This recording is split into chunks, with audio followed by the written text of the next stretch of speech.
अफशा आशिक कभी ये कश्मीर में पत्थरबाजी का पोस्टर गर्ल हुआ करती थी। श्रीनगर की सड़कों पर इसने दूसरी लड़कियों के साथ मिलकर पुलिस पर पत्थर चलाए थे, लेकिन आज जम्मू कश्मीर फुटबॉल टीम की कैप्टन है। अब अफशा की जिंदगी पूरी तरह बदल चुकी है और ये सब कुछ संभव हुआ है जम्मू कश्मीर से धारा 370 हटाने की वजह से। देयर इज़ अ होप कि हमारे JNK में स्पोर्ट्स और ज़्यादा आगे जा सकता है, क्योंकि वहाँ पे हमें प्लेटफॉर्म्स नहीं मिलते। जो बाकी स्टेट्स में हम देखते हैं उनको प्लेटफॉर्म्स अच्छे मिलते हैं, इंफ्रास्ट्रक्चर अच्छा होता है, जो हमारे पास नहीं है। But still we have a great talent in Kashmir. अब इनसे मिलिए, ये हैं बुशरा महजबीन।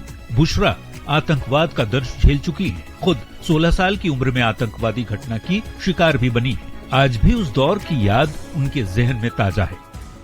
बुशरा महजबीन का मानना है कि धारा 370 हटने के बाद से हालात काफी बदल चुके हैं। बहुत सारी बदलाव यहाँ रखी है कि मतलब पहले तो डरते थे कि घर से बाहर नहीं निकलना, कहीं जाके यहाँ पे ऐसा हो जाएगा, ऐसे माहौल बन जाएगा, कहीं पे भी मतलब ग्रेनेड्स वगैरह वगैरह तो होता था। अभी वो बिल्कुल भी नहीं होता है। अभी आराम से इंसान इधर उधर जा सकता है।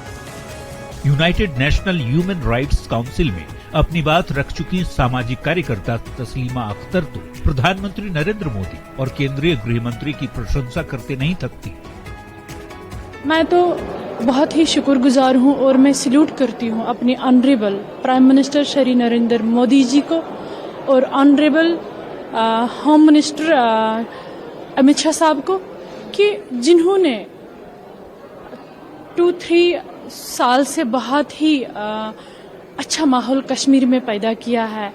बहुत ही अच्छी डेवलपमेंट आई है कश्मीर में। आर्टिकल हटने के बाद से जो शुरू हुई है कश्मीर की कहानी, वो कुछ अलग ही रंग लाई है। देश में 4 साल पहले एक ऐतिहासिक फैसला लिया गया था। जम्मू कश्मीर को अनुच्छेद 370 और 35A के तहत मिले विशेष दर्जे को हटाने के लिए संसद ने 5 अगस्त 2019 को मंजूरी दी थी। तब विपक्ष ने तमाम सवाल खड़े किए थे, लेकिन 4 साल बाद जम्मू कश्मीर में बड़ा बदलाव आया है। आतंकवाद और पत्थरबाजी की घटनाएं तो कम हुई ही हैं, बिजली, सड़क से लेकर विकास के तमाम काम किए जा रहे हैं और जम्मू कश्मीर के लोग अब चैन की सांस ले रहे हैं। Bureau report, news 18। अब 370 के बाद बदलते कश्मीर की तस्वीर को समझिए। पत्थरबाजी से आतंकवाद तक कई बड़े बदलाव हुए। पत्थरबाजी की घटनाएं करीब शून्य और NIA की कठोर कार्रवाई से आतंकवाद की कमर टूट गई। 2019 में जनवरी से जुलाई तक 618 पत्थरबाजी की घटनाएं हुई। 2020 में जनवरी से जुलाई तक 222 पत्थरबाजी की घटनाएं हुई, जबकि 2021 में जनवरी से जुलाई तक मात्र 76 पत्थरबाजी की घटनाएं हुई। जैसे जैसे पत्थरबाजी की घटनाएं कम हुई, वैसे वैसे पत्थरबाजी में घायल जवानों की संख्या भी कम हुई। 2019 में जनवरी से जुलाई तक 64 जवान पत्थरबाजी और आतंकवाद की घटनाओं में घायल हुए, जबकि 2021 में जनवरी से जुलाई के बीच आंकड़ा घटकर मात्र ये 10 रह गया। 2019 के जनवरी से जुलाई महीने में 339 नागरिकों को पैलेट गन और लाठीचार्ज के कारण चोटें आई थी, जबकि 2021 की इस अवधि में यह आंकड़ा 25 तक आ गिरा।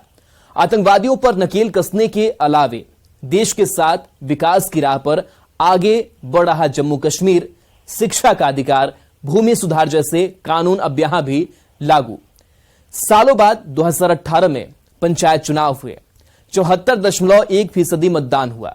90 के दशक में पलायन करने वाले कश्मीरी पंडितों को बसाया जा रहा है। उद्योग, पर्यटन, इंफ्रास्ट्रक्चर पर तेजी से काम भी किया जा रहा है।